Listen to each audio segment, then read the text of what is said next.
আমার ননদ বিয়ের পর হানিমুনে মানালি ঘুরে চলে আসলো, আর আমি এখানে বসে ওর বিয়ের ব্লগগুলো এখনো পোস্ট করে উঠতে পারলাম না। হ্যালো, তোমরা সবাই কেমন আছো বলো তো?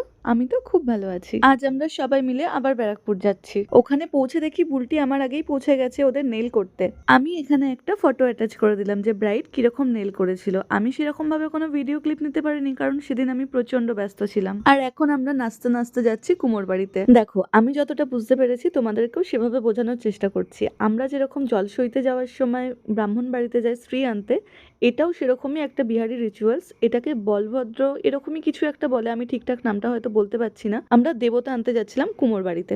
এই যে তোমরা মাটির দেবতাটা দেখতে পাচ্ছ, এটা ওই কুমোর বাড়িতেই বানানো হয়। আর ওই বংশের কোনো সধবা মহিলা দেবতাকে ওখান থেকে বাড়িতে নিয়ে আসে। আর তো তোমাদেরকে আগেই বলেছি সুরেশদের বংশের একমাত্র ছেলের বউ আমি, তাই এই সব রিচুয়ালস গুলো আমাকে দিয়েই করানো হচ্ছিল। তারপর বাড়ি এসে অগ্নিদেবকে পুজো করে এখানে আমাকে বিউলির ডালের বড়া ভাজতে হয়েছিল। সত্যি কথা বলতে এইসব রিচুয়াল সম্পর্কে তো আমি কিছুই জানি না, তাই আমাকে সেরকম ভাবে কোনো কাজটাই করতে হচ্ছিল না। যেইটুকুনি না করলে নয় সেইটুকুনি শুধু করানো হচ্ছিল। যেমন ধরো, এই যে আমি বিউলির ডালের বড়াগুলো ভাজছি, এর জন্য শিলনোড়ায় আগে বিউলির ডালগুলোকে বাটতে হয়েছে। আমার হাতে এক্সটেনশন করা, আমি যেহেতু বাটতে পারবো না, সেই কারণে ওরা আগে থাকতেই বেটে রেডি করে রেখেছিল। যারা যারা বিয়ের নিয়ম কাজ করবে, সে ছেলে হোক বা মেয়ে, প্রত্যেককে পায়ে আলতা পড়তে হয়। সুরেশ তো একদম পড়তে নারাজ, কিন্তু নিয়ম রক্ষার জন্য পায়ে জাস্ট একটু ছুঁয়ে দেওয়া হলো। তারপরে আমাকে পড়ানো হচ্ছিল, যেটা আমার একদমই ভালো লাগছিল না, কারণ একজন বয়স্ক মানুষ আমার পায়ে হাত দিচ্ছেন। পরে অবশ্য আমি প্রণাম করে নিয়েছিলাম। আর এই নিয়মটা করতে গিয়ে তো আমার হাসতে হাসতে পেট ব্যথা হয়ে গেছে। আমাদের দুজনকে চাপা দিয়ে দিয়েছে চাদর দিয়ে, আর দুজনকে ডাল বাটতে দেওয়া হয়েছিল।